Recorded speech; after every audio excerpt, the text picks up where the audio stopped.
Raden Sophia Rasela. I will presentasi my project audio part 1. Baby caterpillar was tired. All summer long she had been traveling slowly through the green world where she lay, and feeding on the green leaves that grew near her home. New autumn had come and Mother Nature had given a holiday to the leaves, who put on their new dresses of red and gold and played tag with the breezes. Baby caterpillar wanted to play, to but could not run so fast as the happy little leaves, and she grew very tired and thought she would take a nap. So she found a cozy place among the branches of a grapevine and made herself a soft silky blanket. Then she rolled herself away within it, and then in her queer little cradle went to sleep. One night, late in the fall, Jack Frost came over the hill. He spied the cradle swinging to and fro. They began to play roguely with it, for he is a roguish little fellow and touched everything that's come in his way. But the warm blanket hid the little sliver so that Jack could not find her. By and by King Winter came, bringing beautiful soft blanket to Mother Nature's flower baby. He gently rocked the cradle as he passed and whispered, "Sleep, baby, sleep. You have no need of my blanket." At last spring came with the sunbeams, the best and merriest of Mother Nature's helpers. They awoke the flowers from their long winter nap and called to the birds and the brooks to begin their song. When they came to the little brown cradle, they stopped to rest, and baby caterpillar began to get very warm under the thick blanket. She woke up and stretched herself, and her cradle broke, and she came out to greet the spring. But what a change! Instead of the old dingy dress what she wanted to sleep in, she now had a beautiful yellow one, and instead of crawling among the leaves, she flew up and away into the sleep spring.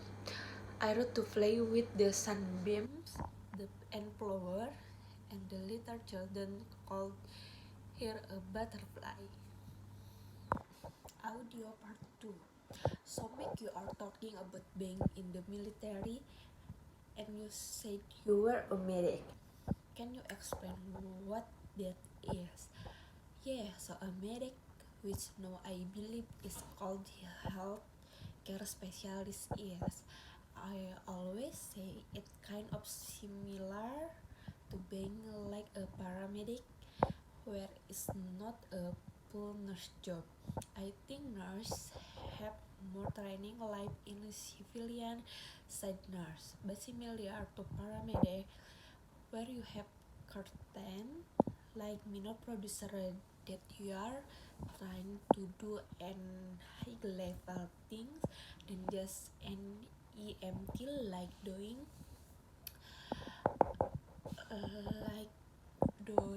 APs and giving shot and stitch and things like that.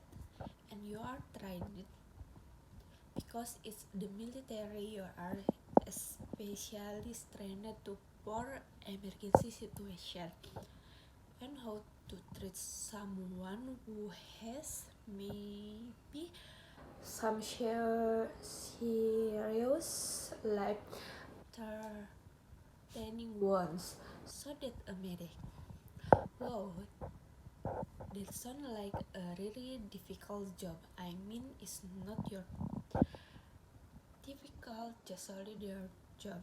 You must have a lot of schooling and education. I had well everyone goes through the initial about 2.5 months like basic training, and that's more kind of basic combat skill and physical training, that kind of thing. And then I had 4 months past that to train to be a medic. So we went through like emergency medical technician course just like civilian side. I got certified with that, and then we had additional training for the military skill like IVS and emergency producer, that kind of thing. Right, can you explain what IV is? IV is an intravenous, like getting fluids into your body. So if you have been injured and you have lost a lot of blood, or maybe you are hydrated and you need some blood in your body quickly, then we stick a needle into your vein, and then the fluids go in, and the needle come back out, but a little to stay in, and then you can get fluids quickly that way. So anybody that's been to the doctor know that's always kind of the anxious moment when the nurse or the person who going to stick the needle in. Were you good at doing that? So once I learned how to do it, I think I was pretty good, and I actually enjoy doing it. Now I'm a crazy way, but it was because I was decent at it. That it was a part of my job that I enjoy. But for myself, before we went to the training, I actually became dehydrated and needed to get an IV myself, and I was terrified because I really hadn't had that before in my life. And so the nurse was going to come, put the needle in, and I was like, oh, I haven't tried it yet. Don't do it. So yeah. Oh, that's cool. Yeah, I was recently in the hospital, and they had the strap up for blood and for the water, the intravenous strip. And it's annoying because you cannot really move. Like if you want to get up and walk anywhere, you are strapped with all test tabs, and it's not very convenient. Yeah, or at least you have to careful. When I was getting the IV, I didn't know that the needle doesn't stand in your arm. No, now for something I does for blood, maybe it's different. I'm not sure, but yeah. So I was trying to be so careful but you still want I to go to go well, so you don't want to move very much. Like, so what percentage of people would you say break out when they get the needle? Probably 90 or 99,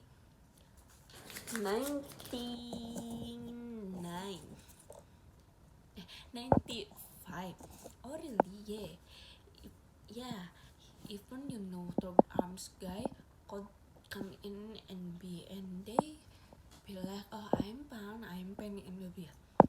Well, we needed to keep you and happy, and they be like, oh, right, yeah, nobody likes that. No. So you tradition,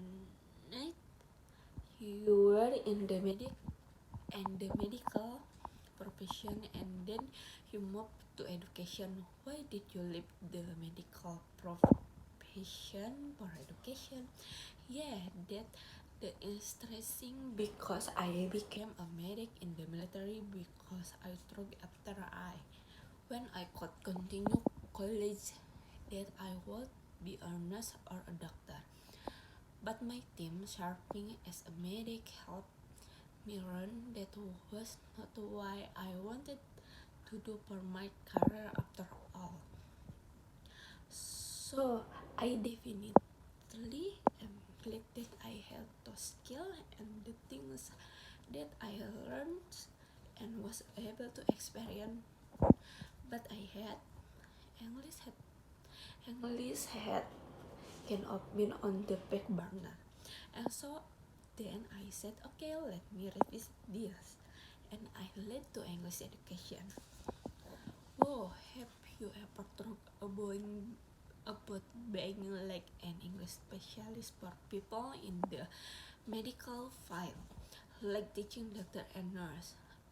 I guess I haven't thought about the